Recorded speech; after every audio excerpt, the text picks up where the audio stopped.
voice actors ruined a 268-day strike overnight. Man, I know I'll be mentioned in this video. I've been driving Karina Boatger fucking nuts. And bro, there's so many voice actors who hate my ass. You want to know why? Because I told the truth, and that sure makes them upset. Well, guess what, guys?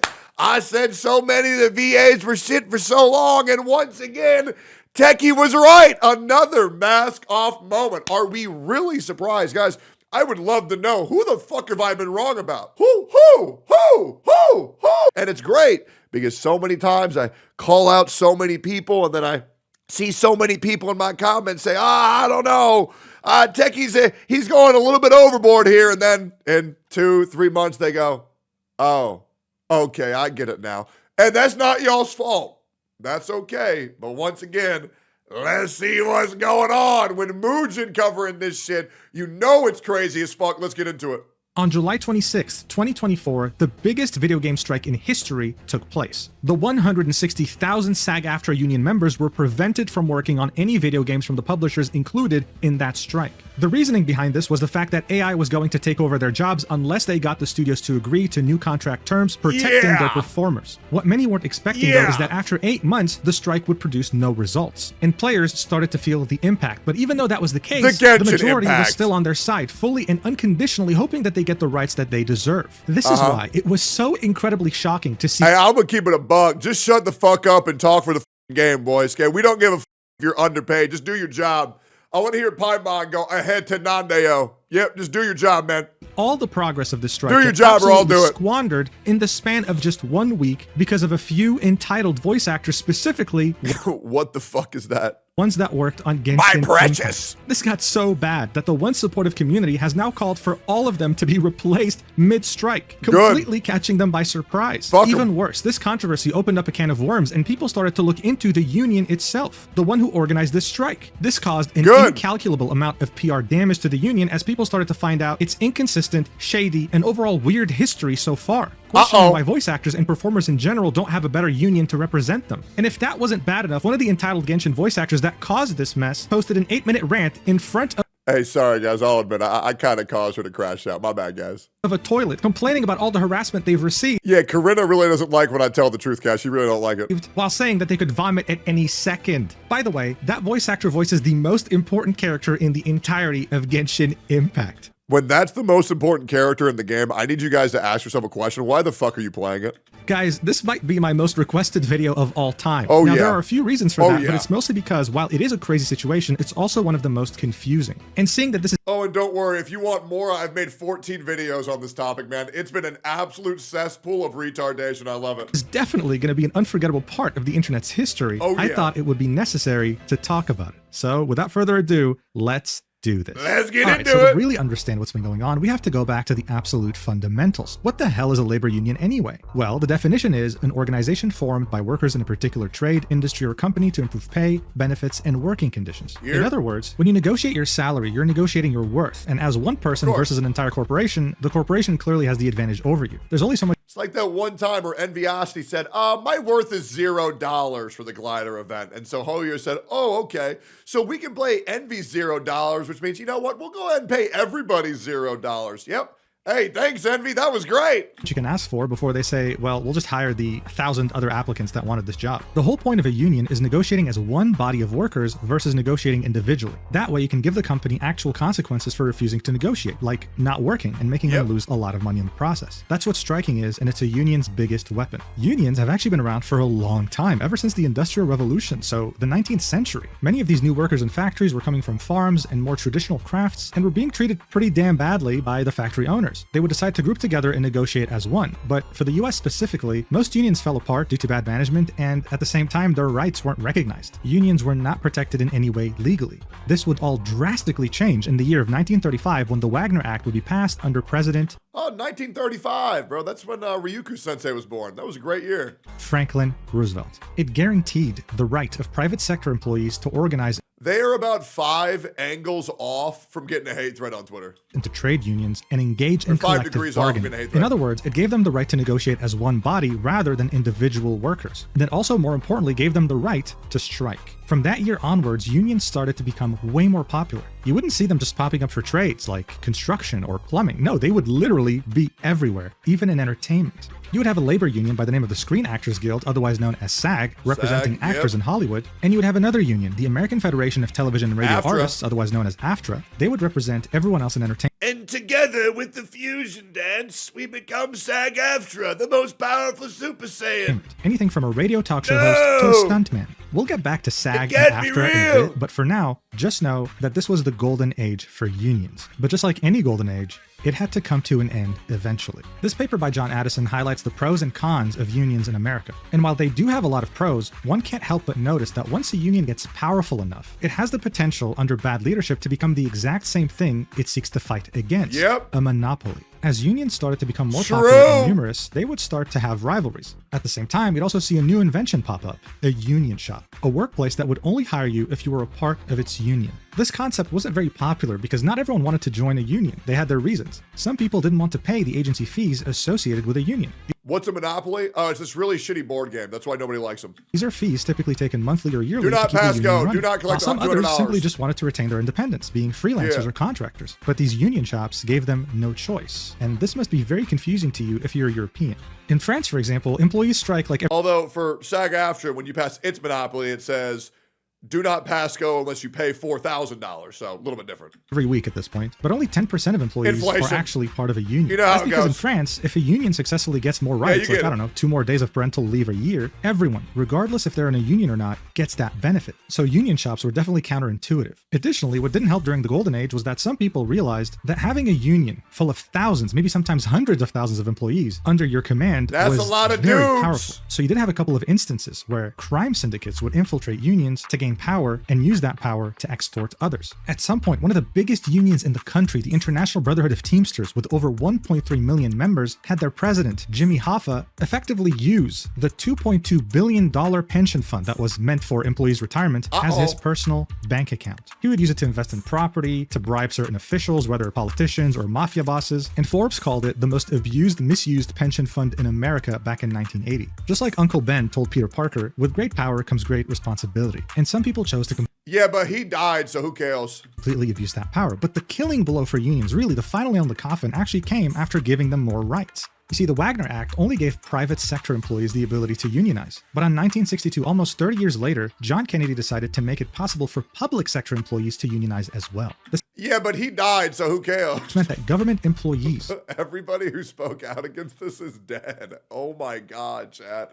It's all connected, bro. Holy fuck. Were able to not only create unions... Wait, I spoke out against it. Go! But join them too. There was one very important condition in this executive order though, and that was you are forbidden to strike as a public sector employee. 19 years later, that rule would be broken under the most anti-union president in United States history, Why are there Ronald babies Reagan. there? In 1981, a union of air traffic controllers by the name of Professional Air Traffic Controllers Organization organized a strike. 13,000 of its 17,500 members walked off the job. They all wanted a $10,000 a year pay raise, as well as a 4-day work week as opposed to a 5-day. Hey, Chad, I'm going on strike. Yep. And unless you guys give me 700 more subs, I'm not coming back. Yep. Sorry, guys. Yeah, your streamer's going on strike. Work week. I And want finally, better a working full conditions. retirement after 20 years of work. I'm going Air to traffic kick. controllers are technically public sector employees. Ronald Reagan gave them 4 days to get back to work or all be fired. Within 4 days, 1/4 of the striking employees came back. The rest were all fired, which led to the complete decimation of this union. After this incident, strike rates in the country would go down significantly and unions would slowly but surely die out a slow, painful death. As it stands today, private sector unions are at their lowest in the last 50 years. And in most industries, unions are struggling to even keep their current members, except for one industry in particular, and that's entertainment. This brings us back to both SAG and AFTRA, the two biggest unions for anything entertainment related. Seeing that they both practically own the entertainment world, they decided to merge in 2012 to really consolidate their position as the premier union for anything entertainment related. But that's not all. Ever since merging, they have been making bank, dude. From 2012, after merging, until 2022, they made over $1 billion in member dues and non-member fees. As if that wasn't enough. When a union that's supposed to fight corporations because they're greedy, because they make so much money, starts to make as much money as the corporations, you really got to ask yourself, why do you think that's happening? Its membership climbed to record highs as other unions struggled to even exist. SAG-AFTRA was killing it with a record 171,000 active members paying their fees. I mean, look at these earnings. In 2022 alone, they made over $101 million in membership fees. How is that even possible? Well, it might have to do with the fact that in order to join them, you have to pay a $3,000 initiation fee. But that's only the beginning, because after joining, you have to pay over $236 a year, as well as 1.575% of any money you earn every year in order to stay in the union. Even by labor union standards, that's a lot. Man, doesn't that sound so great, guys? Doesn't that sound so great? So what do they offer in return? Well, they offer healthcare as well as pension/retirement plans like most unions. If you make enough money. I believe you have to make $65,000 a year to unlock the health benefits. Oh, they have deals and discounts as well as discount films. Okay, you know what? It's totally worth the price tag. But you want to know what's even better? After paying $3,000 to join, you only get health coverage if you meet applicable earnings thresholds. There it is. And you only get pension contributions when you're working SAG-AFTRA contracts only. Okay, that seems like the bare minimum. I don't know why this guy's staring at me the way he is. It's creeping me out. But hey, listen, the entire point of SAG-AFTRA is that they fight for you, right? That's what a union does. Collective bargaining. And that's what they claim to do. SAG-AFTRA is on your side when it comes to contracts, representatives, safety, diversity, you name it. So were they able to step up when actors and performers faced an existential threat? Maybe, but not for everyone. Picture yourself as a university student on November 2022. You have a dissertation to present next week and ChatGPT just came out. This was revolutionary for any student. And while it was really cool to have an AI be able to write so much with such little prompts, things went from cool to concerning when Sora came out, capable of creating videos just from prompts. Immediately, there was a big concern, not just over all the things they stole to make this, but over the fact that greedy studio executives ChatGPT, make a video of Tectone with the world's biggest penis. Yep, thanks. I know what I'm cranking to tonight. would probably see this as an opportunity to cut even more costs from already terrible Hollywood movies. And in 2023, that's exactly what happened. A Marvel show by the name of Secret Invasion, meant for Disney Plus, used AI for its opening credits sequence. Only AI, nothing else, just AI. It looked terrible. And that got people panicking. This was barely 1 year after ChatGPT. It clearly looked bad, but it was approved anyway. What else are studios willing to do now? This is when SAG-AFTRA and its biggest members decided to step up and fight for the average common actor's rights. In the summer of 2023, a vote was held over whether to strike or not, and the majority, more than 93% of SAG-AFTRA members, voted yes. So it was official, they were all ordered to strike, meaning that they couldn't work on any movies or series or even participate in any promotional material. And after 118 days of striking, they finally were able to reach a deal with the top studios in Hollywood for many different things, including compensation, residuals, and AI protection. Wow. There was only one small problem though. This enormous victory, as SAG-AFTRA called it, only applied for people working in cinema or theater, or just Hollywood in general, but had nothing to do with the profession that is most vulnerable to the rise of artificial intelligence, voice acting. When I say Yeah, you want to know why that is? Is because I'm gonna be real, and I really hate to say this. Do you know how easy it is to AI a voice? I'll be real. They can make Jay Schlatt sing fucking Christmas carols, and you can't even fucking tell the difference. Because AI and humans to do cinema is going to be very difficult because there's so many ways it can go wrong. It's very hard to make an AI voice not sound good because it's literally just type this and then read it out loud like this. That's it. So like, I'll be real, like voice acting from humans it's going to be a relic of the past very, very, very soon. And so these people need to realize what they're going to do for work when they're pivoting out. Because when you say, oh man, like, but we need the money, we need jobs. First of all, the voice acting jobs are so fucking minimum, right? They are. And any job that can be replaced by AI to save other people time and effort on shit should be.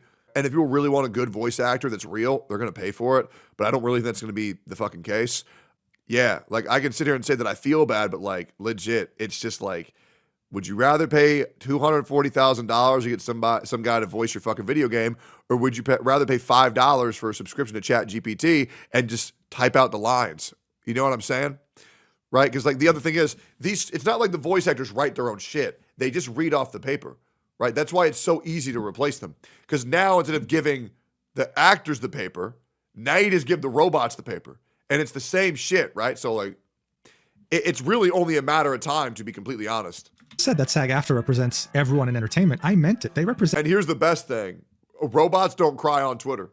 Yeah, it's really that easy. And everyone. They're practically a monopoly. This includes anyone doing voiceover. We're talking voice actors for games, for anime, for just about anything. But let's not forget that video games also have actors, singers, dancers, stunt actors, motion capture artists, and a bunch of different performers under SAG-AFTRA. So technically speaking, all of these people were left behind during that strike in 2023. This was a very big problem because these performers were paying the same fees and dues as Hollywood actors and were in an industry that is way more likely to use AI compared to Hollywood, as evidenced by recent developments. This has gotten so problematic that layoffs have been increasing while AI initiatives have been getting more and more funding. It's gotten so unbearable that game developers are getting so fed up with their boss's obsession with AI. Now, for a while, people didn't really take these warnings very seriously. I mean, who actually thinks that AI can replace real developers, right? Well, recently, we got a peek as to what the future could look like, and it's not looking good at all. On March 20th, 2025, Ark Survival Evolved released a trailer for an upcoming expansion. This is genuinely one of the worst things I've ever seen. Hey, I'll be real, man. If I can AI myself GTA really 6 bad. It and save on the $100 price tag, I'm going to. But that's not really going to be enough of a reason for developers not to use AI. And while yes, this looks terrible, and video generation still has a very...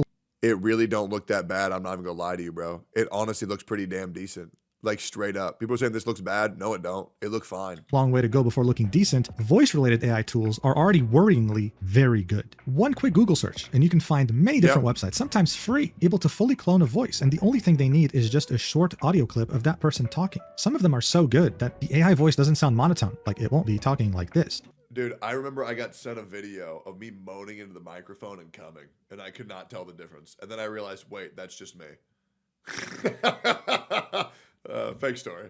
It'll be able to scream, sometimes even able to whisper, and sometimes even exhibit some form of emotion, depending on how good the audio sample you give it is. Many voice actors have been feeling existential for years now. Is this it? Are they even needed anymore now that AI has gotten so good? So seeing that SAG-AFTRA so heroically stood up to the dangers of AI for its actors in cinema. I will say, I have been sent some crazy ass AI recordings of Mizkif saying some crazy ass shit, and it literally sounded identical.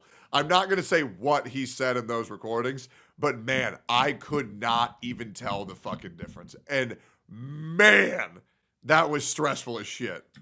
It only made sense for them to do the same thing for its voice actors and motion capture artists when it came to video games, since they represented them too, right? Well, it took them a little while, but in the summer of 2024, they finally decided to go on strike for video game performers. It was probably the SAG-AFTRA president said, "We're not going to consent to a contract that allows companies to abuse AI to the detriment of our members. Enough is enough. When these companies get serious about offering an agreement our members can live and work with, we will be here ready to negotiate." This strike is happening because after 2 years of negotiation, they couldn't reach an agreement with 10 video game studios in particular. The whole point of this strike is to not work for these companies in particular, and that is it. This isn't an industry-wide strike. It only affects Activision, Blindlight, Disney Character Voices, Electronic Arts Productions, Epic Games, Formosa Interactive, Insomniac Games, Take-Two Productions, VoiceWorks Productions, and Warner Bros. Games. That's it. Under union rules, you cannot work for any of these companies, but no one is stopping you from working for any other company. SAG-AFTRA didn't really frame it that way, though. They said, "We're fighting for our survival," and they made it seem like they were striking. Well, yeah, why would they do that? It makes them look bad. That's not really what people on the internet do. They just lie and pretend that they're the victim all the time. It's great.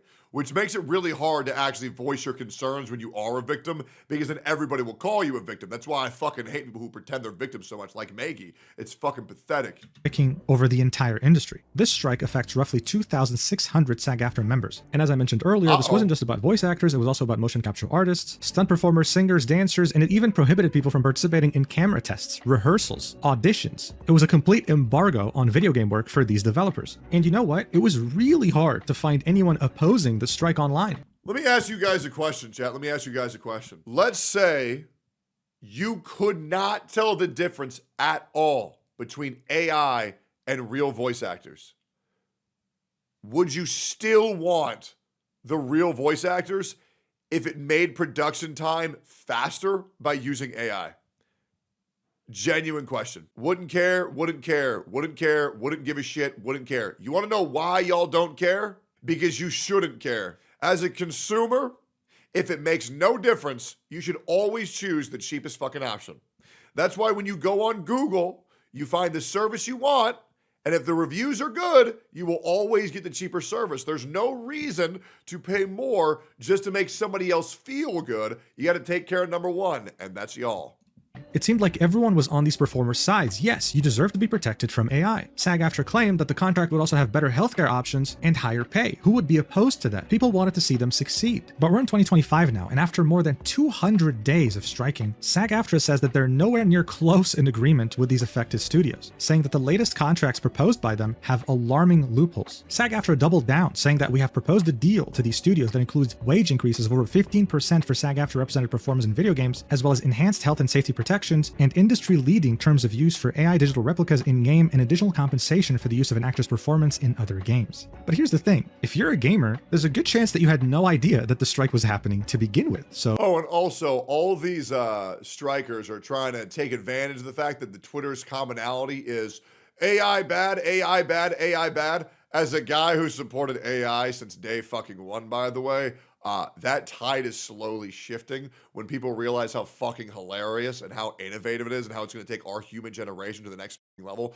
So they're on a clock, boys. They're on a clock. Oh, what gives? The whole point of the strike is to delay the games currently in development by the studios that are affected. So since Take-Two is involved, for example, GTA 6 is probably experiencing some delays with voice acting. But since it hasn't come out yet, you as a consumer haven't really felt the strike in any way. Unless, for whatever reason, you played Genshin Impact. You see, even though Genshin Impact's developer Hoyoverse is not part of the strike in any way and has always been a non-union project, it's never been a union project, a big part... Bro, over 67% of English VAs are on strike.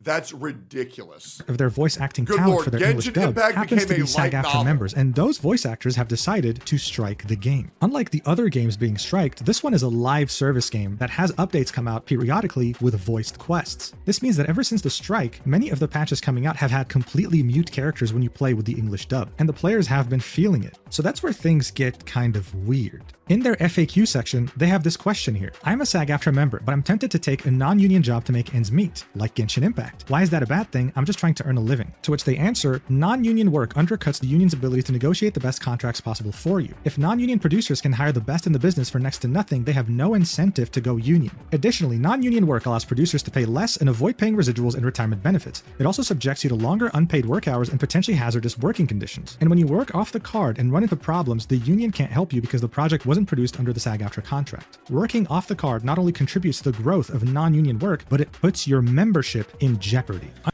They should just increase all the SAG-AFTRA workers' pays by paying them in Primo Gems.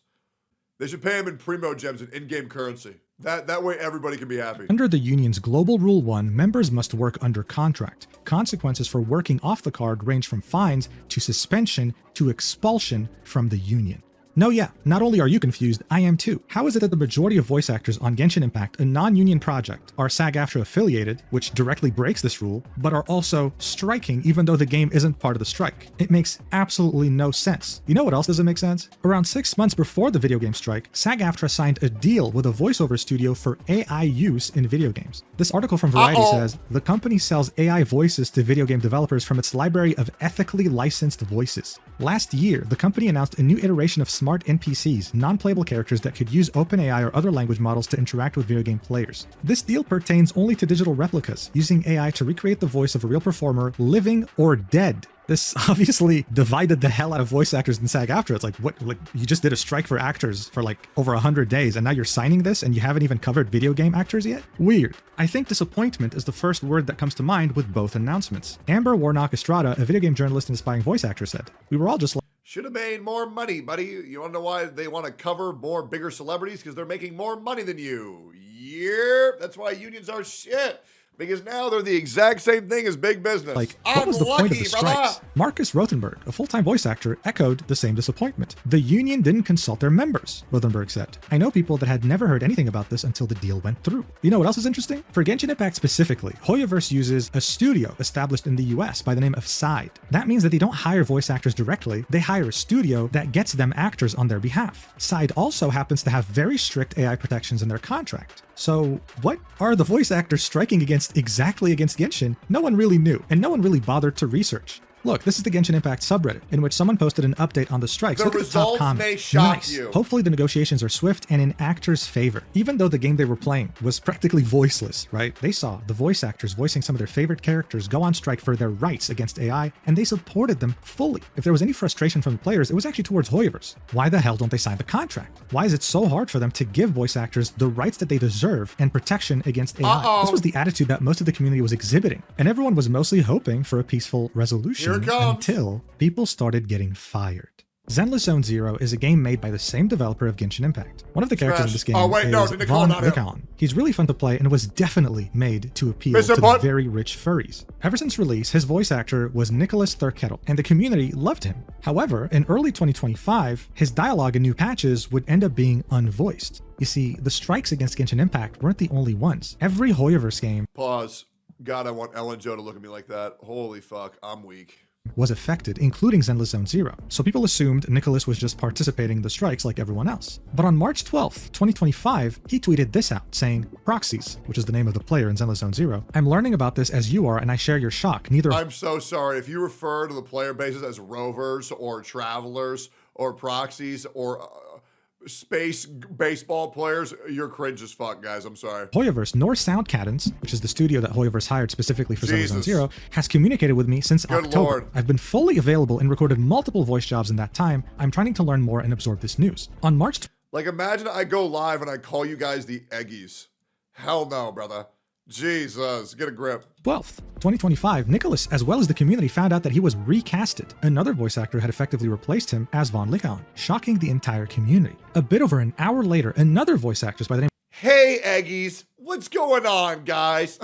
Let me tell you why SAG-AFTRA sucks. Make sure to smash that like, comment, and subscribe, Eggies. ...of Emery Chase had this to say, "Hey, Proxies, I was..." Or better yet, yo, what up, Eggers?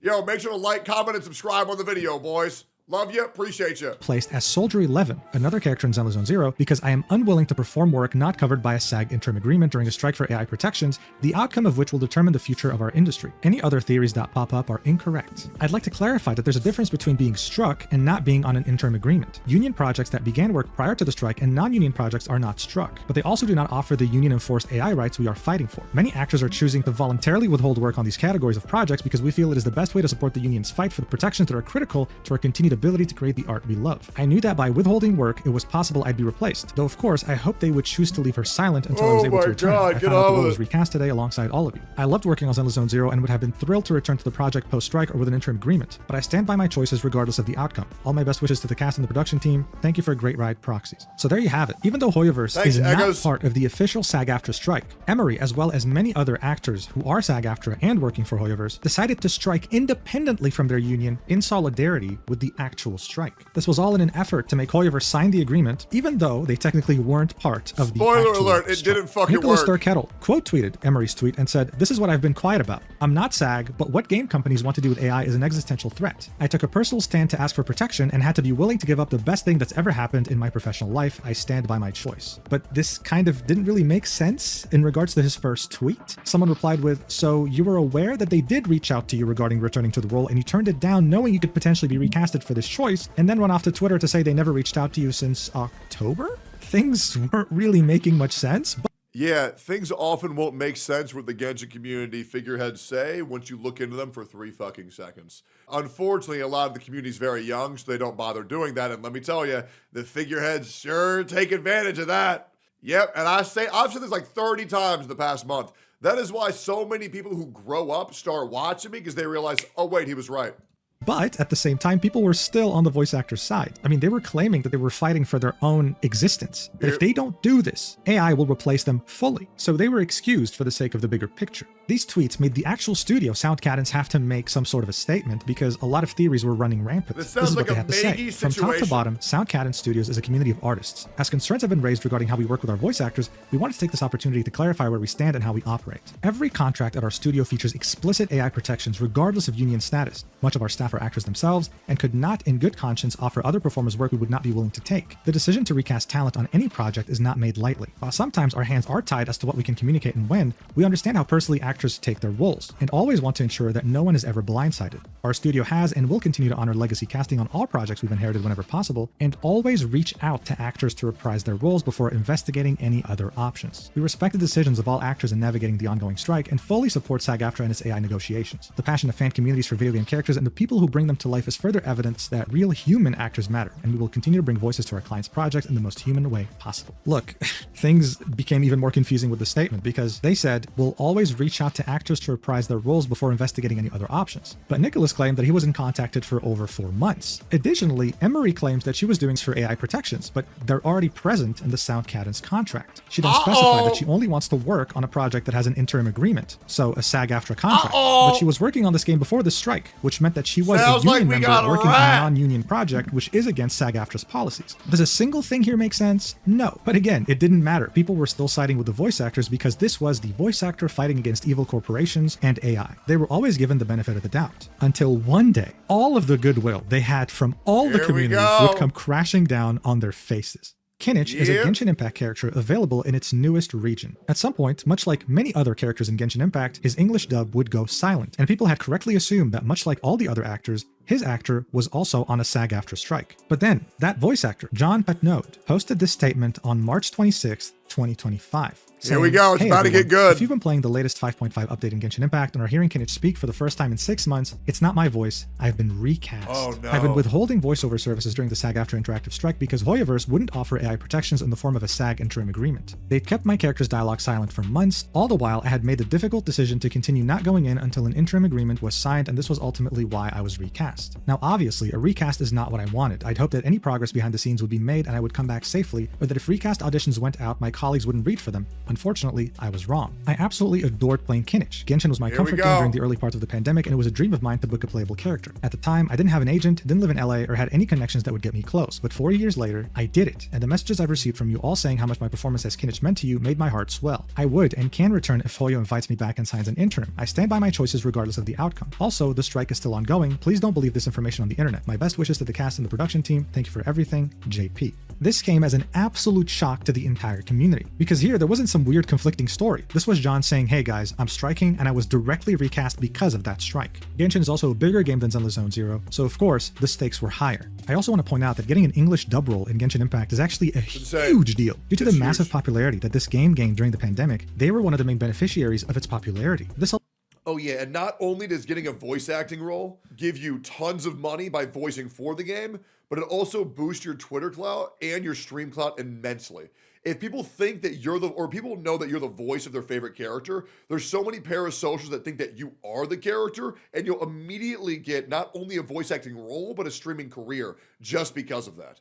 So these are very sought after roles, if not the most sought after video game voice role in probably the past 20 years, if not in all time. This allowed them to grow their social media followings substantially, allowing them to land more roles. It was a major stepping stone in the industry. So getting a role here, as well as losing it, is a very big deal. But typically, when someone gets recasted in a controversial way, like with what happened with Emery, the replacement keeps it secret, at least for a while. This time though, it wasn't silent at all, and it created total chaos. On the same day, the voice actor Jacob Tekanashi would post this on Twitter, saying, "Role announcement. I'm honored to join the English cast of Genshin Impact as the voice of Kenich. Taking up the mantle of Malipo is a privilege, and I'm grateful for the opportunity to carry the flame from the previous flame bearer, John, who did an incredible job. Those are big shoes to fill, and I promise to give it my all out of respect for him, for Hoyoverse, and for you, the fans. Thank you to Diana for their amazing direction and for helping me navigate the intricacies of this incredible game, and to Side Tokyo and Hoyoverse for the honor of bringing Kenich to life. I'm deeply grateful for the privilege of entertaining you all." Now, yeah, you're probably expecting the Genshin community to be divided on this, with some people completely shitting on Jacob and others supporting him. What no one was expecting, though, is that the voice actors themselves would join in on this shit show and publicly attack Jacob for taking on this role. There was only one voice actor with something positive to say. That was Nathan Noakes, saying, "Welcome to the team, Jacob." Every other voice actor in these replies had something negative to say about this. Here are some comments from many voice actors, not just for Genshin Impact. Like, there are many reasons why roles get recast. I personally draw the line. Here, why don't we do this? I got him, bro. Justice for Jacob Takanashi. He'll just get shit on more?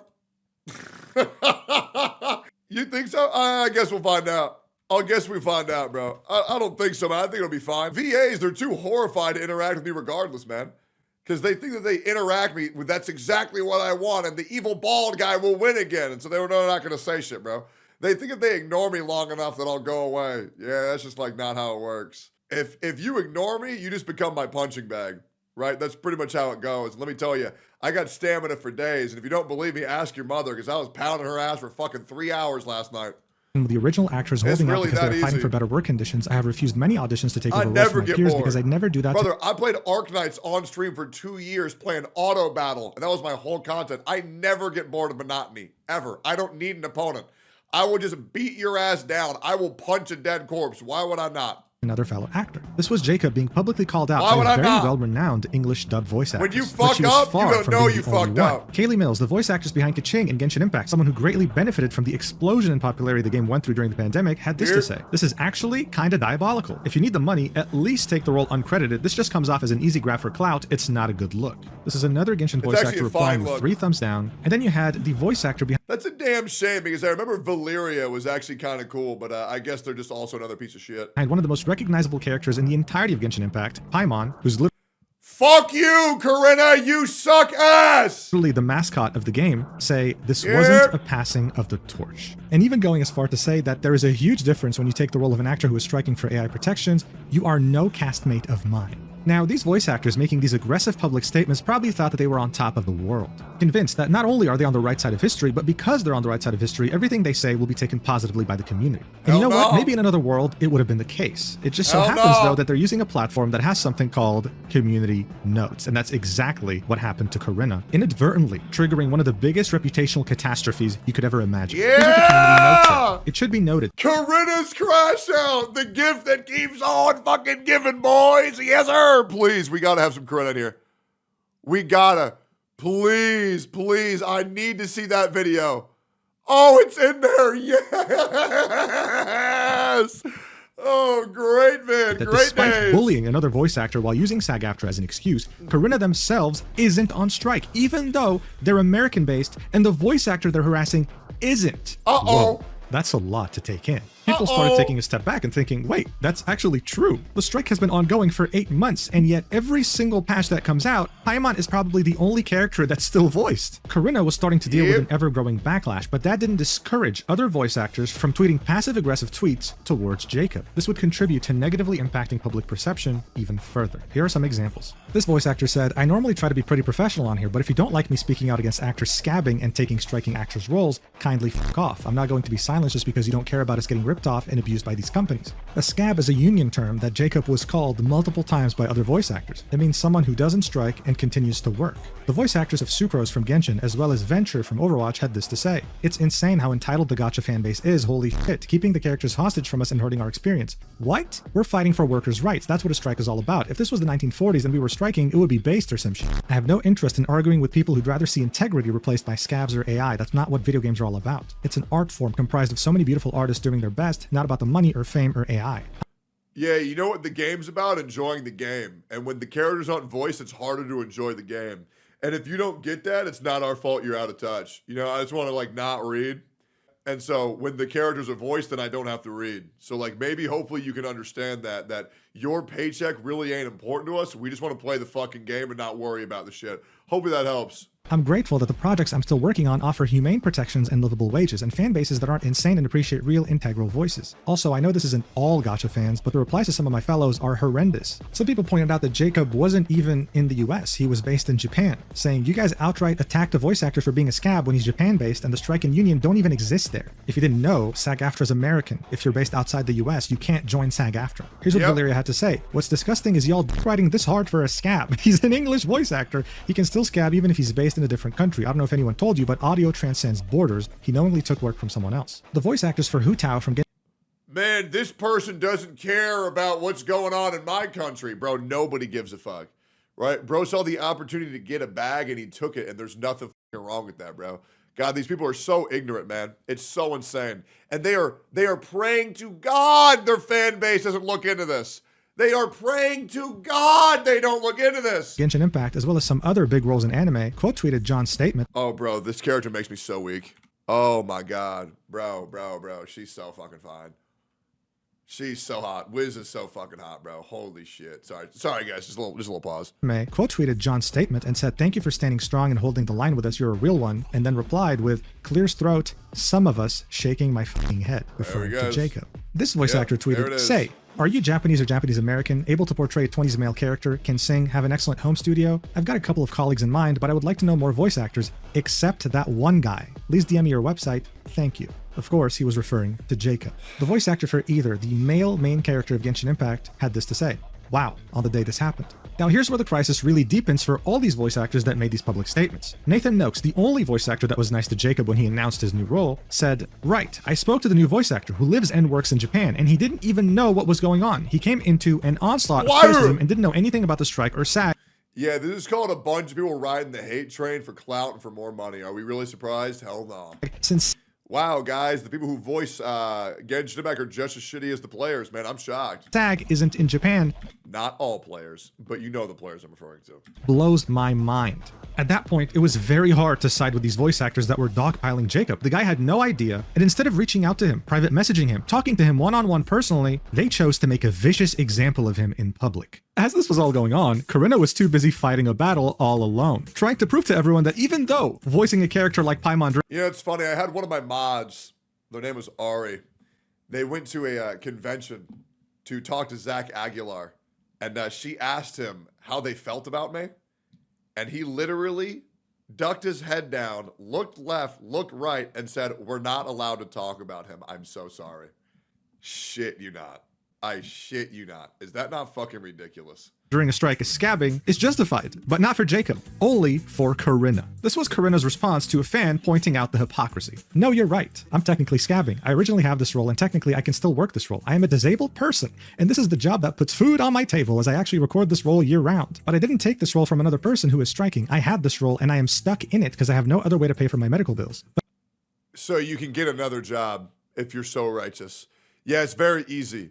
If there's a McDonald's down the street, yeah, hope that helps. But yes, technically I am a scab, and you're right. I don't deserve any praise right now. I don't deserve any of it. I deserve to be told off just like this actor, so please do.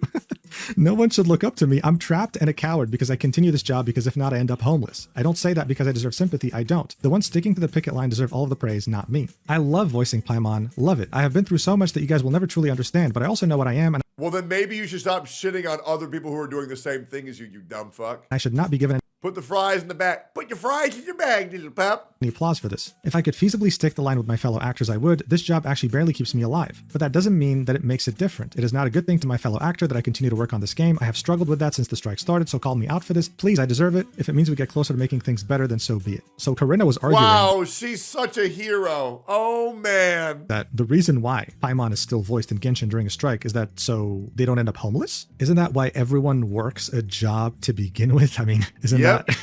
I'm sorry, like, how does you being disabled have anything to do with this?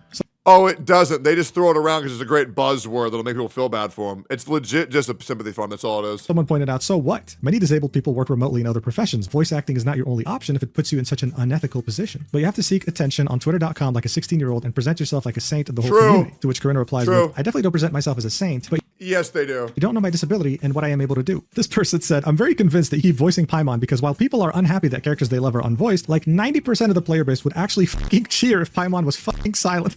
That's so true. Look, if you haven't played Genshin, you have to understand. Paimon works as the mouthpiece of the main character. That's if crazy. she's not voiced, the game would actually be hurt beyond recognition. And to recast Corinna would be a nightmare because there are hundreds of thousands of lines to re-record from the beginning of the game until now. If anyone is going to convince Hoyoverse to sign this agreement, it would be Corinna striking. But there you are, the most important role is still being voiced during a strike. How can you take any of this seriously? This is like when players try to boycott Genshin by continuing to play the game every single day. Like, come on, dude. To be fair, yeah, you know what a real boycott looks like on Genshin?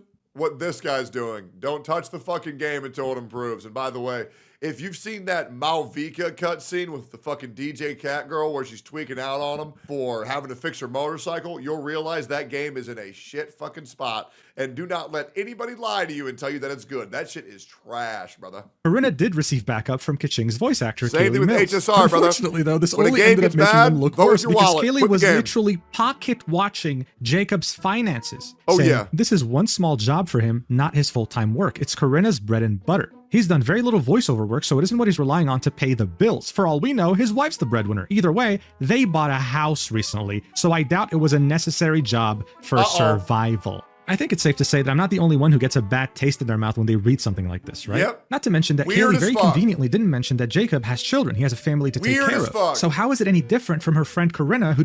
Yeah, but Corinna has a disability and she flows up, which means she's allowed to be the virtue signaler, moral grandstand, the only motherfucker that should be praised in the voice acting community. be homeless if it wasn't for Paimons' voice acting work. The fact that he bought a house, there's something called a mortgage. And regardless, delving into someone's personal finances like this is unprofessional in any industry, period. They were trying their hardest to paint Jacob as this supervillain. Some fans joined in on this too, failing miserably. Here's someone siding with the voice actors trying to paint Jacob as a liar that knew about the strikes even though he said that he didn't. Showing a tweet he had made in 2023 saying that if companies used AI for a commercial, then he's just going to assume that the product is subpar. That's because he believes that if they can't afford to pay for real authentic voice actors, then they also can't pay for quality assurance, research and development, and supply chains.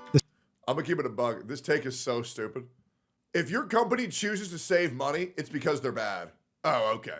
Oh, that's how that works? All right. This was community noted, and the message is, SAG-AFTRA video game strike didn't start until July of 2024, so unless he can time travel, it's impossible for him to have been talking about the SAG-AFTRA strike way before it even happened. True. Also, generally being against AI usage is not conducive to being proof of being aware that SAG-AFTRA is on strike. True. As time went on, Jacob was being loved more and more by the community, while the other voice actors that stood against him were being gradually hated. And that's when they would try to play the victims. The voice actors for Hu Tao from Genshin tweeted this out a couple days later, saying the harassment and bullying over the past day plus has been really unwarranted to say the least. Some of y'all need a lot of help, and now this pure evil. So Brianna unfortunately tragically lost her little sister at some point in time, and this is someone emailing her with the username Brianna Dead Little Sister, saying that they hope that she rots in hell. Bear in mind, there's worse things in this email that I cannot show at all because of YouTube, but you get the point. This is very, very inappropriate. The voice actor June, who had made a tweet purposefully blacklisting Jacob from a role, said, genuinely, sincerely, I hope you find help. I really mean it. Troll behavior on Twitter is one thing, but sending direct emails is something else. It often points to a pain that's deeper inside the person. Whatever that may be, Kira, I hope you find help that heals that pain. And it's an email that says that he should end it all, but with more direct language. Also specifying that all other voice actors who also criticize Jacob should do the same thing. Corinna received...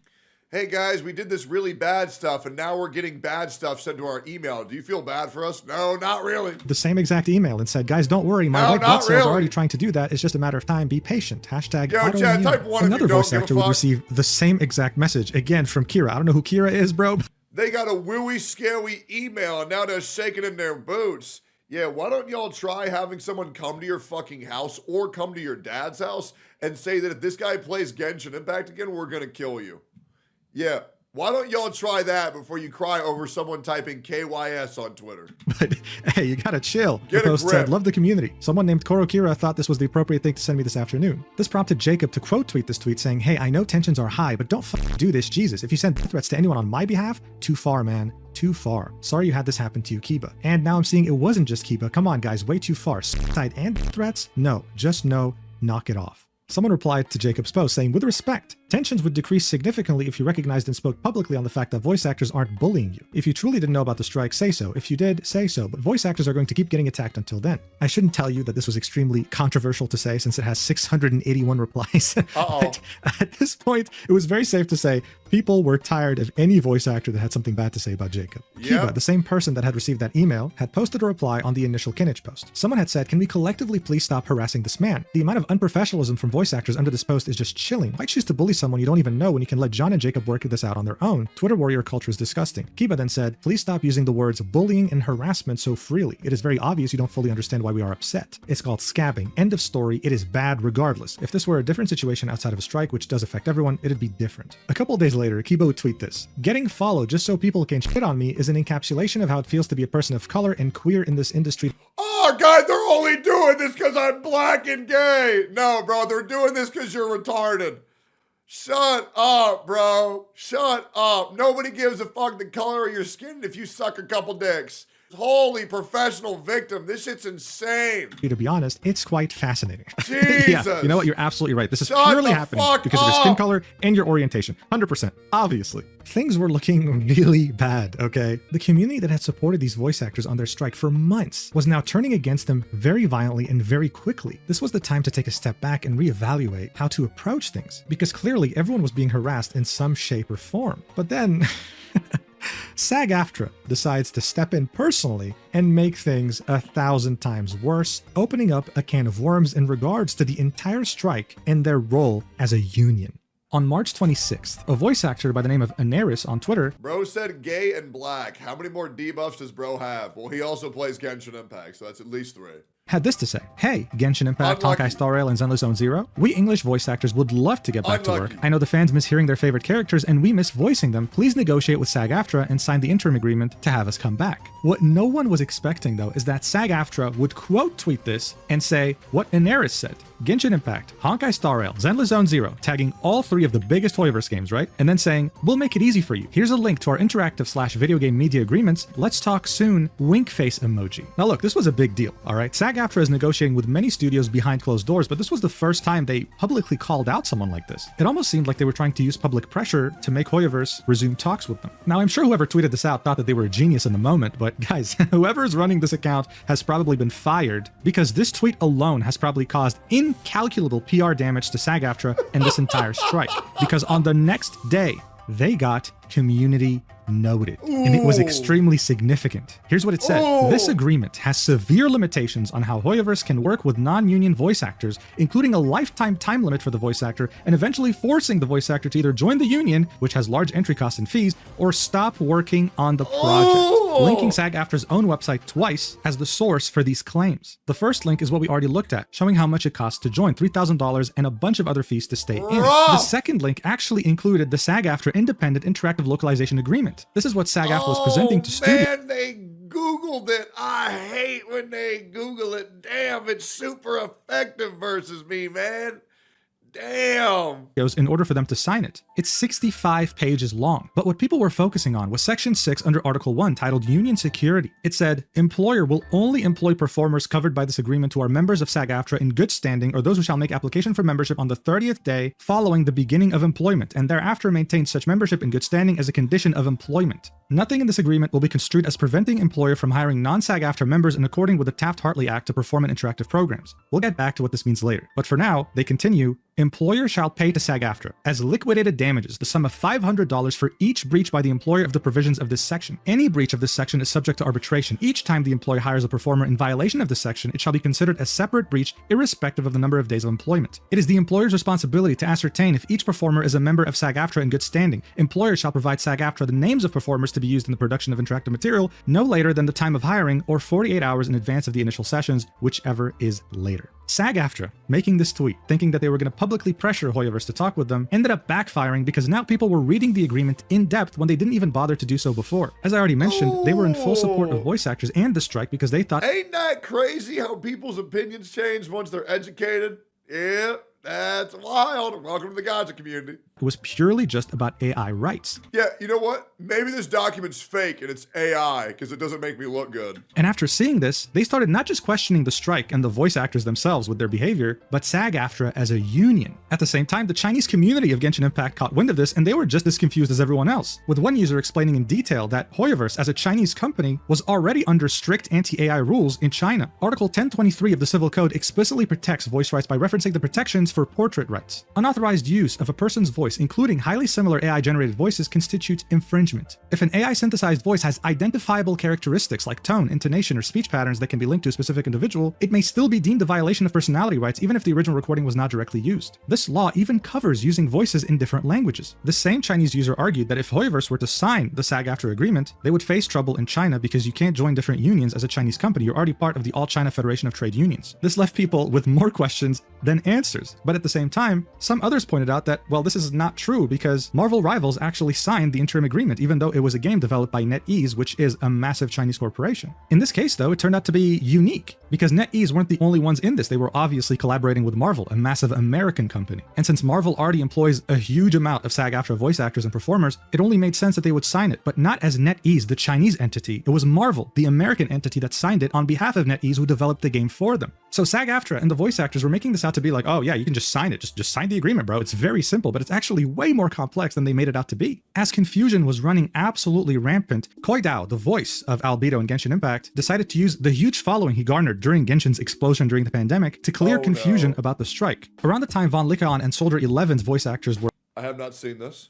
let go from South Cadence, he made a little thread clearing some things up, saying, if you're just learning about the video game strike, I want to clarify a key detail I've seen get distorted a lot. Generally, the developer decides whether to sign an interim agreement, not the recording studio. Often, the studio is only a middleman, they do not set this term. A recording studio may offer AI protections in its own contract with the actor, but this ultimately means very little because the developer owns the final recordings, not the recording studio. They cannot dictate how the developer uses that audio. If the developer does violate the AI protection clauses in that contract, then the burden of enforcement would be on the actor. Often, that means one guy having to lawyer up against a multi-million/billion-dollar company. This is what we mean by enforceable AI protections, because while we are deeply grateful for any recording studio's personal support in the strike, the fact remains they do not have the power or resources to protect us or meaningfully enforce any AI clauses in their contracts. Currently, only a SAG interim agreement can effectively do that, as it would be backed by the union's legal resources and can meet any violation by a big company on the appropriate scale. That's why actors are holding the line and why outrage at a recording studio ain't it. So this did clarify a couple of things, why the interim agreement is so important, because it means that the union will back you up legally if problems arise. But on March 12th, when this post was made, people were already on the side of voice actors. When things started shifting, though, he made another post after SAG-AFTRA's disaster of a quote tweet, saying, taps the sign with incomprehensible force. Any video game can bring back their full voice cast immediately during the strike once they agree to enforceable AI protections via a SAG interim agreement, and the game can still keep its non-union actors after doing so. This is not a union actor versus non-union actor conflict. The goal of the strike is to ensure that this craft isn't lost to AI. We've got a common goal, which is why so many non-union actors are holding the line alongside their union castmates, despite having no obligation to do so. Non-union actors are among those getting recast across the industry right now because they were holding out for enforceable AI protections. They understood that without these protections, the job disappears for all voice actors, and I desperately don't want their sacrifices to be in vain. But again, this post's problem is that it doesn't answer the main questions. Why is it that the union security clause sounds so weird in the contract? Why does it seem like this is targeting non-union voice actors, forcing them to join after 30 days? Some people were starting to have doubts that this was very simple. Like this person saying, I'm just a dude on the internet, and it's not that I don't believe you, it's that I've been around on the internet to know nothing is that simple. There's always some bullshit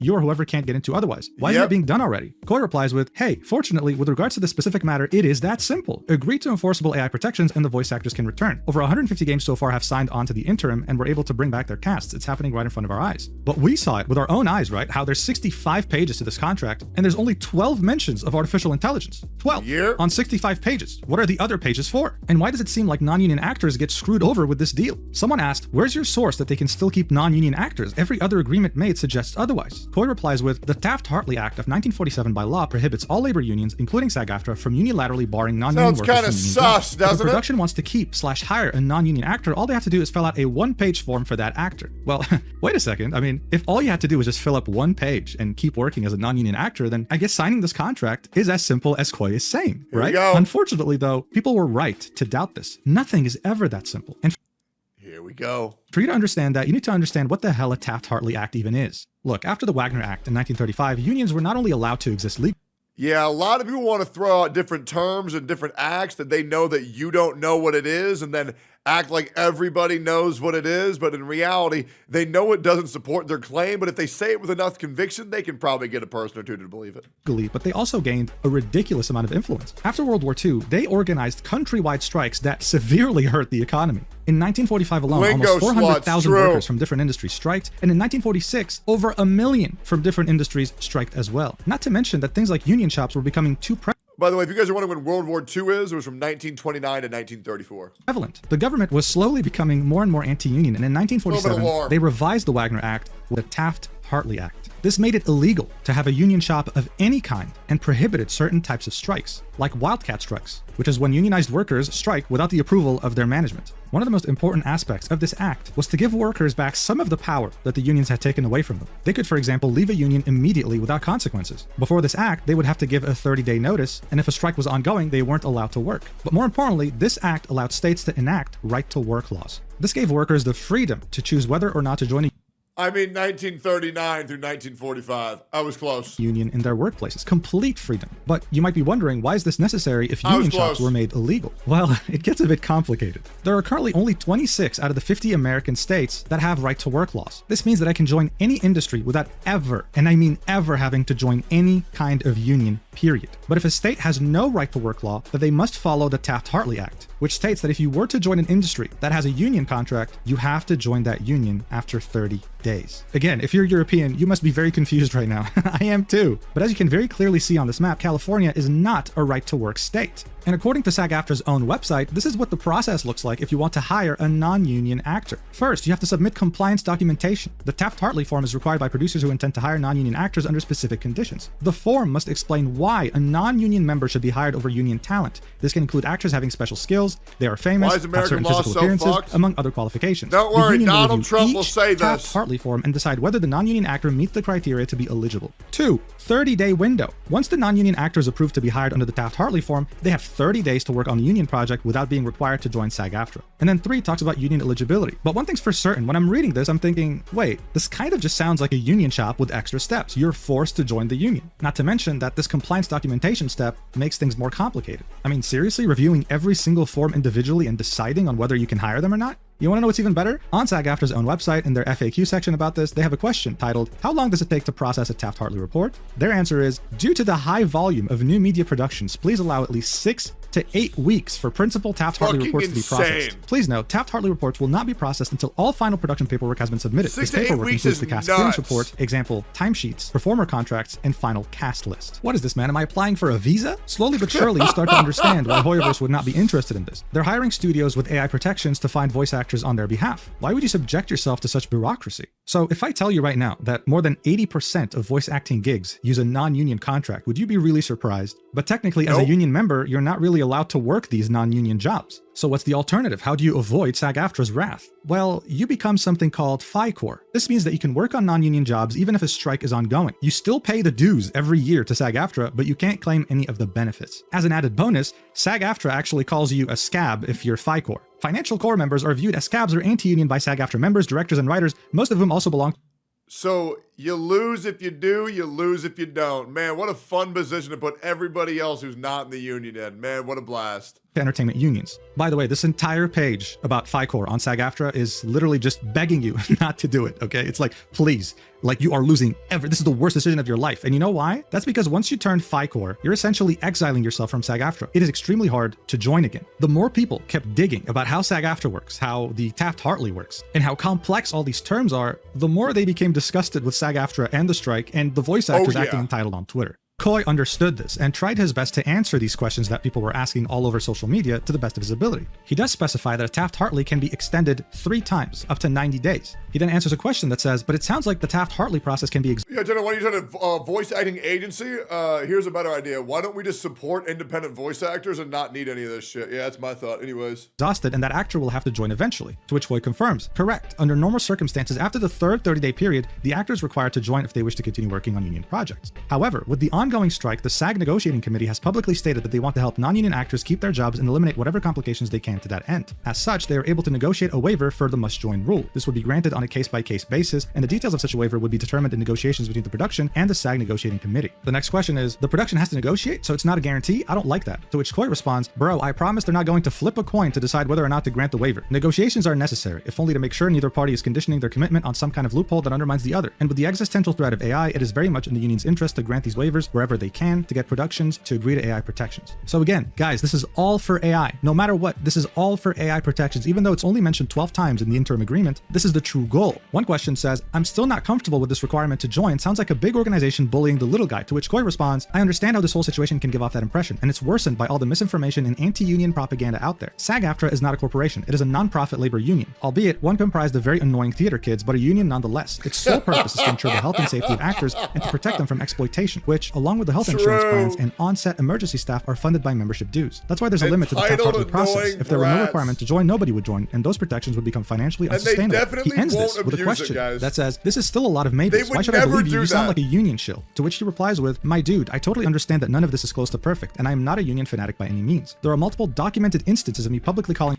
Yeah, he's not a union fanatic, but hey guys, I bet $500 he's in the union. Out the union leadership. But if AI eliminates this job, then it won't matter how any voice actor feels about the union. I just got a hunch. Will be a thing of the past. I want to make sure this job still exists in 5 to 10 years for all aspiring voice actors to have a shot at chasing the stream. And the union is the only sufficiently powerful tool we have to that end. I know it sounds counterintuitive, but if making sure that non-union voice actors can still work is your main concern, you gotta bet on the entity trying to save this art from extinction, not the one with the incentive to replace all actors with AI. Again, I know it's not perfect, but we can't wait for the perfect solution when AI is at the doorstep and already replacing human voice actors. It is significantly easier for actors to fix the imperfections of a labor union, which is beholden to its members and relies on public support, than it is for any one of us to individually dictate the actions of a multi-billion-dollar company. The studio has stricter AI protections, but we have to get our own lawyers. The non-union VAs need to understand contact law to get hired. If the company goes union, fuck them if they can't afford a lawyer. True.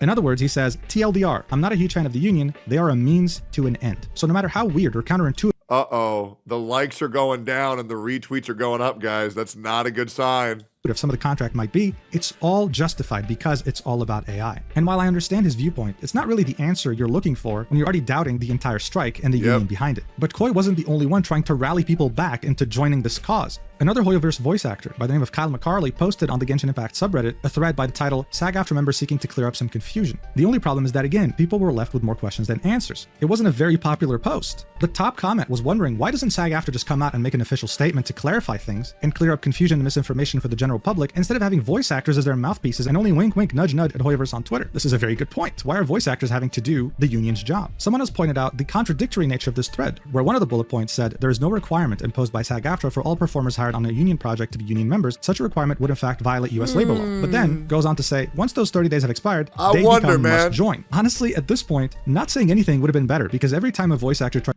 It's like all these women who go on social media and they say, oh man, he did this. Oh man, he did that. Oh man, they did this. Oh my God, it was so bad. Why aren't you just going to the police? That's a great question, right? Why are you going to Twitter to talk about all this shit rather than go to police? I wonder why that is. Try to clear. Wouldn't be because if you go to the police to issue a false crime, that means that gets you in shit, does it? Wonder why that is. But there's a woman crying on the internet, guys. They must be telling the truth. Clear up misinformation, they only ended up confusing people even more. People were starting to conclude that this entire strike was nothing more than a Trojan horse, disguised as an AI protection for voice. Maybe it's because they're underneath an NDA, so they can't talk about a crime. Wait a minute, guys. But isn't there a thing called the Speak Out Act, which means you can't use NDAs to cover up a crime? Oh, but that would have required a 3-second Google search.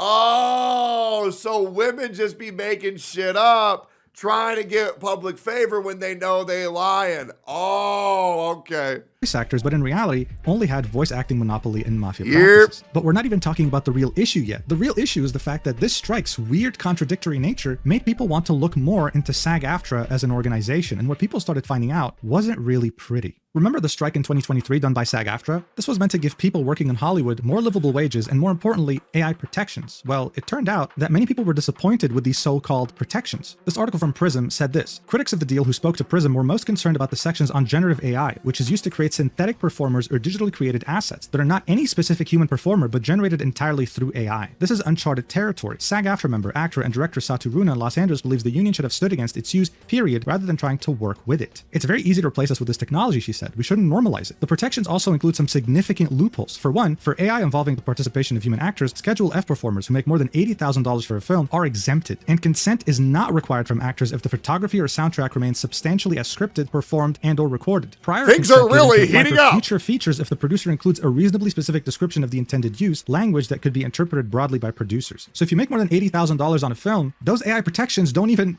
apply to you, not unless specified, which is counterintuitive. Why did the strike even occur to begin with? And speaking of money, you know what's really interesting? Only 14% of SAG-AFTRA performers make more than $26,470 annually. Remember those wonderful benefits you get for signing up to SAG-AFTRA? Yeah, they barely go to anybody, but they're there. All you gotta do is make us enough money to where you could have been able to afford that shit yourself regardless. Oh man.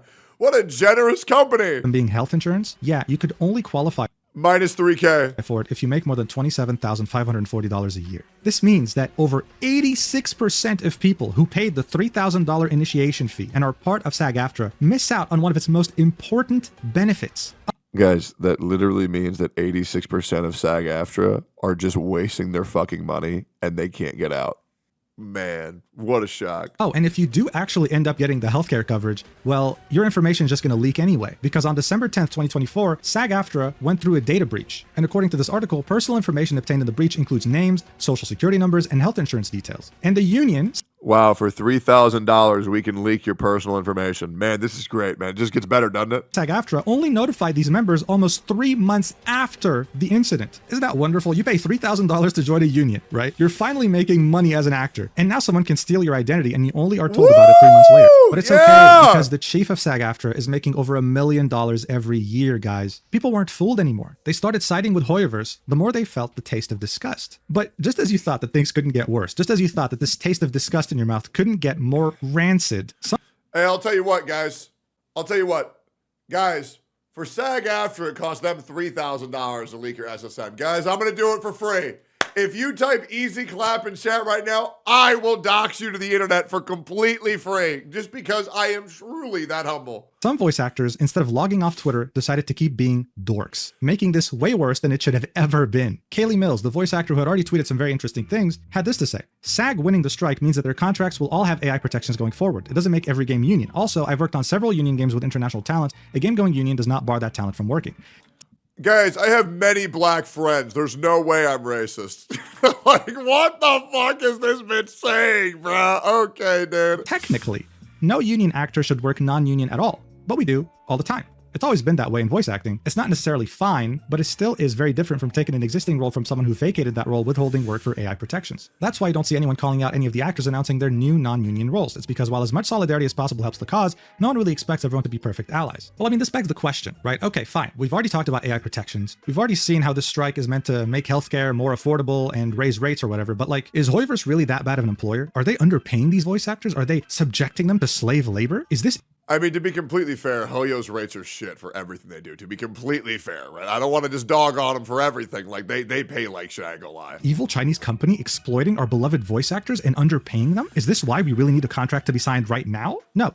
According to Kaylee, even though the game is non-union, many of us are making the union rate. So what are we doing? Apparently not enough, because shortly afterwards, Kaylee deleted her Twitter account. Probably for the best, because God knows what else you would have said that would have... You know their agent said, brother, shut this shit down. Bro, somebody should have told Mr. Pokey that shit 8 months ago, bro. I ain't gonna fuck with you. Like, straight up. Somebody tell Mr. Pokey the same thing. Shut that shit down. Hurt this strike even more. But it's okay, because this is like a tag team wrestling match. Kaylee's out, but guess who's in now? Corinna, the voice actor. Woo! Bro, we just replaced Roman Reigns with fucking Hornswoggle. Here we go. I wonder what's gonna go wrong. Behind Paimon decided to post an unhinged rant on TikTok, and I could try to explain it. Probably won't succeed, so just watch, okay? Okay, here's the thing. Let me translate for anybody who doesn't watch wrestling. We just replaced Goku with Deku. Oh man, I wonder what's gonna happen. If voice actors, both non-union and union, in a video game want a game to go union, the game should go union. Nobody else's opinion matters. That's it. And YouTubers don't know anything. YouTubers don't know anything. They're not voice actors.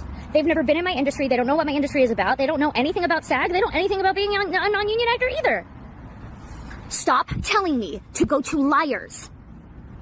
Liars. They are liars. The ones who are just reading the contracts and reading them word for word. Yeah, I know, man. Good God. I thought she said she wasn't going to talk about it. What oh, weird how that happened. I thought she said she wasn't going to talk about it. So then why is she talking about it? I wonder why that is. Are paid to lie to you. Also, I'm sorry. They have more incentive to lie. They have more of an incentive to lie because idiots like you fall for their shit and they get paid for that. Yo, chat, who has more incentive to lie?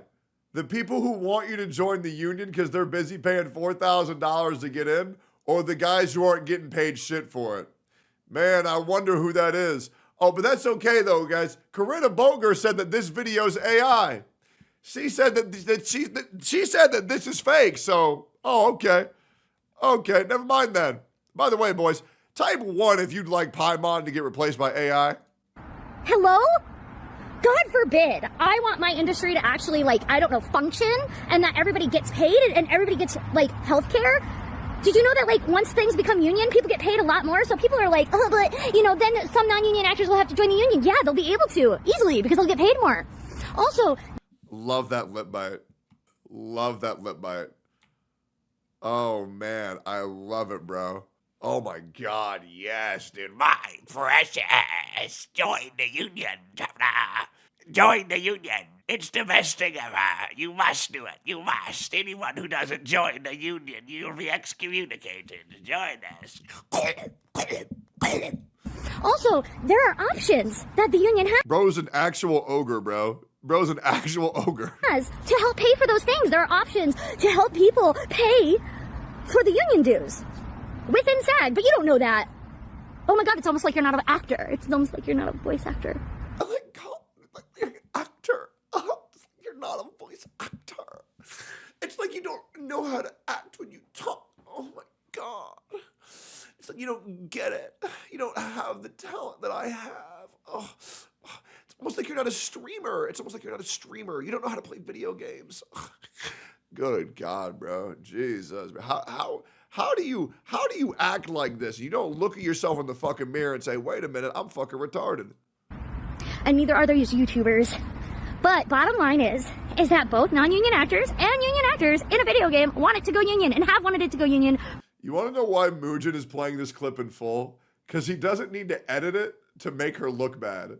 She did that fine enough on her own. Man, good job, Corinna. You finally did something right. Hell yeah. For a long time. So nobody else's opinion that is super fucking wrong anyway matters. Here it comes. Say it with me, boys. Hope this helps. Damn, I guess I'm... I guess I'm lying to you guys. You know, just don't listen to me because I'm a YouTuber, apparently. You should listen to Corinna instead, the voice and face of reason.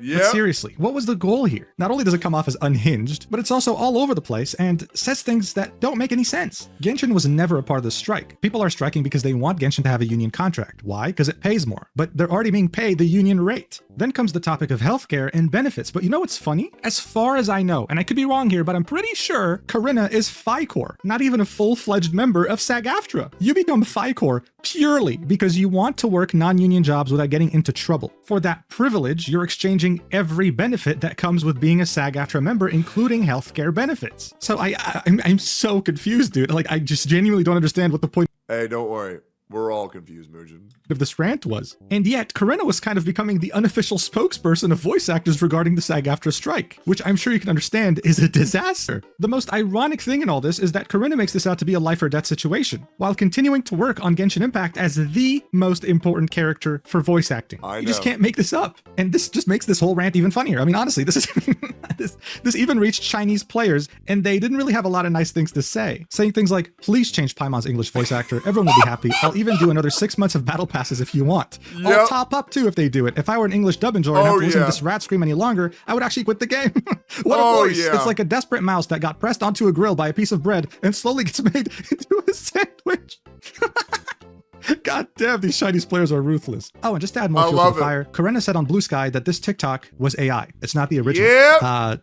Sure. Yeah, I called her out for that shit. Lying motherfucker. Damn, AI sure got very advanced since the last time I checked. Interesting. Corinna then posted a video that featured a toilet. Corinna just sat there in front of the toilet saying that all this harassment was overwhelming, that vomit can come out at any second, and then complained for 8 minutes about the strike. Yeah, this is actually real. This video is not AI. I think it's safe to say that if Hoyoverse find a new voice actor for Paimon, then it would kind of be justified just over this insane erratic behavior. Because when have you ever seen a voice actor crash this hard? The amount of damage that this strike had sustained in just the span of a few days was incalculable. Joe Zieja, the voice actor behind the Genshin character of Risley, decided to step up. He had already made a video when the video game strike had begun explaining why voice actors were striking, and now thought that he... This video was good. However, you'd have to have a lot of prior knowledge into consuming this, because a lot of things he said it depends didn't depend.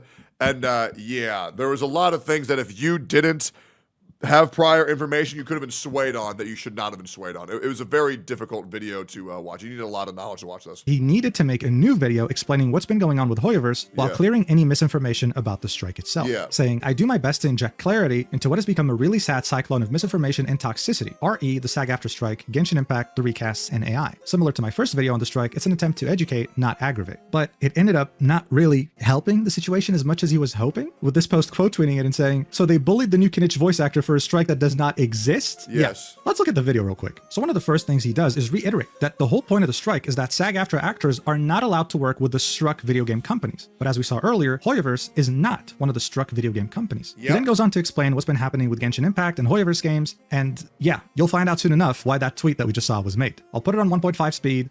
Watch. That started production before the strike are also not struck. It's a very confusing atmosphere, I know, but I can relieve that confusion for Genshin fans specifically by saying this. Do you know what company isn't in that select group of production companies being struck?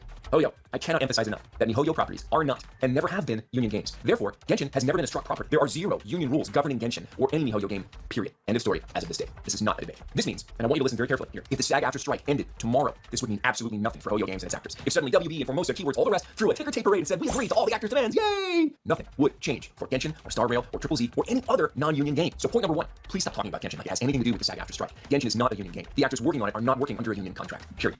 Plot twist, boys. Oh, man. Put a pin in that, okay? Because we're going to come back to the idea of union and non-union actors in a minute, now that we've sort of covered union and non-union games. Okay, so why the hell aren't actors going in to record lines for Genshin if it's not struck? When the strike happened, many Genshin actors got together in various disparate channels and decided that now would be a good time to try to engage with Hoyo and encourage them to take some action. Actors could use the momentum, the social momentum of the SAG-AFTRA strike to include Hoyo properties in the conversation. Again though, it's not a strike and it has nothing to do with the union. Since this is not a strike, I'm not going to call it a strike. From here on, I'm going to call it a collective work refusal because it's not governed by any one body like SAG-AFTRA. There is no one result desired like a collective bargaining agreement, and there is no penalty for not participating, unlike the SAG-AFTRA strike. If you're a union member and you cross the line and record games you're not supposed to, you can be penalized. In a non-union environment, that doesn't exist. So what did Genshin actors want? This is where some of the confusion kind of begins. The goal wasn't really totally clear. Some actors wanted them to sign a union agreement and flip union, become a union game. You might have heard this called an interim agreement, which just has to do with an agreement that's going on during a strike, or a full union contract. There's some nuance of difference here. Because Genshin's an ongoing game, they're essentially the same thing. Others wanted them to just add AI protections into their non-union contract. Something like, yeah, I'm going to keep it a buck, guys. If you're refusing to work, in what career field do you not get replaced? I do not feel bad for anybody. If you are refusing to work, sorry, buddy, your ass is to the curb. It's really that easy. the Nava writer, okay? I promise you I can find somebody else to fucking talk. Which is something that any actor can attach to any contract to legally protect themselves against AI exploitation. And some actors understandably didn't really know what to think about the whole thing, but they were motivated by the social side, solidarity, social obligation, community feeling, and they also refused to work. This is part of the problem of non-union games, or non-union anything, actually. Since there's no actual collective bargaining agreement governed by any union, it becomes difficult for a group of people to take a collective action. In social psychology, you call this a collective action problem. It's very complicated. So anytime a group of non-union actors tries to get together to achieve any result, it's hard. It's hard for us to communicate. It's hard for us to bargain. Since there are no rules in place, any actor is free to just disregard that collective effort at any time with no penalty, unlike, again, an actual strike where you can get fined or kicked out of the union for strike breaking. So Joe confirmed one thing that we've looked at so far in this video. Genshin was never part of the strike, Hoyoverse games have never been part of the strike, and this is literally as if you were working in a corporation. Let's say you work at Amazon. You and your coworkers decided to stop showing up to work one day. You can't even agree on why you're striking, okay? Half of you want AI protections, the other half wants more money. What do you expect? What do you think that Amazon's gonna do? It's actually a miracle that they've been able to keep their jobs for so long while not showing up to work for months. As Joe said, this can't be even counted as a strike. And if anything, it sounds like a wildcat strike, something that's been prohibited under the Taft-Hartley Act. A wildcat strike is a strike action undertaken by unionized workers without union leadership's authorization, support, or approval. They're just hoping that by using the momentum of a different strike, they can somehow force Hoyoverse to sign their agreement. Do you realize how ridiculous this is? This is insane. I want to reiterate, if this was done in any other industry, you'd be fired within 24 hours, all right? Yeah, but it's different because they got clout on the internet and people think they're the fucking video game characters, bro. It's fucking insane. And yet they're still doing it to this day. Then Joe talks about something that many people have been asking about. Okay, but what about the Taft-Hartley? What happens to non-union voice actors if Hoyoverse were to sign the interim agreement? Here's what he had to say. The actor does not live in a right-to-work state. Now we're getting murky. You might have heard the term Taft-Hartley thrown around, and I advise you, really, just don't look too deep into this because it's confusing. It's a piece of labor law that actually has nothing to do with SAG-AFTRA. It was written in 1947 and designed as a path to both protect people from being forced to join unions, but also offer them more flexible ways to join if they want to, for our purposes, bringing it back to us. You know what it sounds like? It sounds like someone knew how stupid fucking Paimon was and knew how much they enjoyed doing the role. So they just fed her with misinformation. And then she goes on the internet like a fucking aggressive retard and just made everybody else look worse by somebody else's design. Because there's no way anybody's this stupid without being manipulated. Like legit, like the amount of info that Paimon truly believes that she knows, and I don't think she's smart enough to manipulate people. I really don't. I don't want to give her that much credit. I think she actually is just like that fucking dumb, where she just believes somebody else lying to her, just been spewing nonsense all over the internet. Consider a Taft-Hartley like a temporary 60-day union pass to allow someone who is non-union to work on a union job. After that, they're considered a must join, at which point, like the status implies, they must join the union or stop working union jobs. I'll break here for a second and tell you that it is significantly more complicated than that. There are caveats as to when the Taft-Hartley triggers, for example. It's also possible to negotiate an individual waiver with the union and say, look, I'm only ever going to work this one union job. Please don't make me join. I won't do anything else. And they can say yes. There's flexibility here. These, however, are edge cases that are just beyond the scope of this video. This would be a 5-hour video. In the simplest sense, you can do on a Taft-Hartley a very limited amount of union work as a non-union member before you have to join. And that sort of makes perfect sense if you think about it. The union offers actual tangible benefits, even for a single contract. Reaping those benefits without being a union member and paying your dues is like extending your Netflix free trial indefinitely. At some point, you gotta pay for what you're using. But being able to join the union for some actors can be a really good thing. Getting into the union is a stepping stone in many actors' careers, and it can actually be difficult to qualify for the union because, bizarrely, the only way into the union is if you get Taft-Hartley first and then join. Oh, simple. No, it's not. I don't want to delve too far into union membership here, but it is important to understand and consider why an actor might not want to join the union. The entry fee itself can be steep depending on where you live. Mine was nearly $4,000 when I joined 10 years ago. So that talent would have to know for certain they were going to get at least 5 sessions out of Genshin. That's a lot of money. How much money you make in 5 union video game sessions, depending on the tier that you're in. Again, complicated. Or that actor would have to feel confident enough that they could book other union work to help them bring that number, that entry fee number, back to 0. You do get pension and health benefits, okay? But you only qualify for health benefits if you earn a certain income of union work, around $30,000 a year. So this goes back to everything we said, of course. What was interesting, though, is that he had to pay $4,000 to join a union when SAG-AFTRA's website now says $3,000. Now, I will say that it is very refreshing watching Joe's video because while he does echo some of the same opinions as the other entitled voice actors, he presents them in a more realistic and conservative manner. But joining SAG-AFTRA specifically as a voice actor still doesn't really make a lot of sense. As a traditional actor, sure, you can make the case. But as a voice actor, 80% of your contracts are going to be non-union. Only 20% will be union and will contribute to your pension. Not to mention that the odds of you making enough to even qualify for health insurance are pretty damn low. Legal representation is really nice, sure, but it does feel weird to be locked behind SAG-AFTRA membership. If a non-union voice actor got their voice stolen, SAG-AFTRA could represent them, win the case, and set a precedent for every single voice actor on United States soil. That's what unions in Europe do, right? They stand up for everyone in the industry, not just people who are members. Asking for $3,000 from people who mostly do this as a hobby just doesn't make any sense, and that's a problem. Joe goes on to talk about what we already talked about as well, the fact that technically as a union member, working non-union contracts is not permitted, and he also talks about FICOR. He then goes on to talk about social media toxicity, how it doesn't help, and how, yes, this situation is quite complicated. We've understood that quite well. Unfortunately, Joe's intent. Didn't you say it was 65K? Yeah, there's been so many different numbers thrown around. It's some people say it was 28K. Realistically, it's probably more around 30K. The website says it's around 25K. So the problem is I've been so confused because so many people have been throwing around fake numbers. It's hard to remember what's real and what's fake. It's fucking insane. Tension didn't really work out as well as he had hoped because many of the comments are left in utter confusion and were also disillusioned with the voice actors that have been participating in this discourse. I mean, look at this comment here with 4.6K likes saying, so let me get this right. Union voice actors are bullying a non-union voice actor for getting work with a non-union game, which isn't being struck by the voice actor union. I don't think SAG itself knows what real and what's fake. A project that union voice actors shouldn't even be working on. Isn't it great? So it's okay for union workers to steal non-union voice actors' work, but if a because in the same vein, SAG-AFTRA's website says it's 3,000 to join, and then Joe says I paid 4,000. So there's just so much fake fucking numbers and so much fake information flying around. It's fucking ridiculous. Non-union voice actor takes the role of a union voice actor who shouldn't even be striking, but is refusing to work. There's hell to pay. This is ridiculous. And this comment says, in their quest to not be replaced by AI, they seem to have completely forgotten that actual people can still replace them. This strike, as well as many of the Genshin voice actors that participated in this discourse on Twitter, were now seen as a complete and utter joke. Kiva Walker, who had already participated in this discourse, said, is it just me or was that video, the video we just watched, not helpful to the situation and now people hate us more? Yeah, doesn't it suck when somebody tells the truth? Doesn't it suck when somebody tells the truth? The unintended consequence of this video stretched far and wide, with some people calling for every striking voice actor on Genshin Impact to get replaced immediately. People didn't care anymore. Yes, the video was 29 minutes long, but they could only focus on the part that said Genshin and Hoyoverse were never part of the strike to begin with. The voice actors who went completely unhinged on Twitter had lost all good faith. As this entire catastrophe was fully unfolding, Corinna decided to post a picture with some very well-known Hoyoverse voice actors, one of them being the voice actor of the main male character in Genshin Impact. This was after the unhinged rant and the sitting in front of a toilet complaining about vomiting rant. Yeah, I actually had a buddy. Ooh, will this dox them? Nah, that'll dox them. Anyways, I've heard this group of friends really doesn't like me.